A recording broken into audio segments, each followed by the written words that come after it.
嚿磚就應該完全冇。你見呢啲磚係唔係話少少空鼓咁簡單，係就咁劈低，即都唔知佢下面有冇乾定，唔會空得咁誇張噶嘛。係咯。哇！咁樣做嘢嘅真係。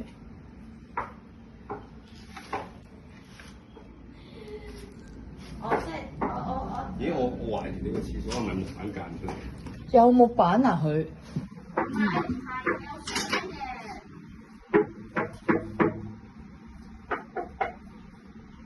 不如我都查一查。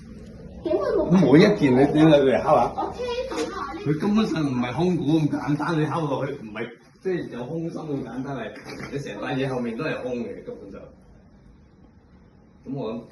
原本即係廚房就唔好搞嘅啦，唔會成日淋啊嘛。同埋廚房個地下咧，你而家咁樣鑿咗，應該都冇防水。廚房就建議唔好搞佢啦，真係都唔好啊。即係睇緊啲櫃姐都曬睇唔到啊嘛後面。但係廚房真係唔好肥水咯，地下最好就整翻流水嗰度。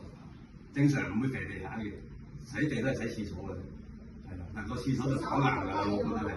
唔緊要，之後我哋都會揾翻盡量有乜嘅相片，我都會再俾你睇判斷。而係一鑿翻啲磚嗰個防水，你都唔敢信佢冇事啦。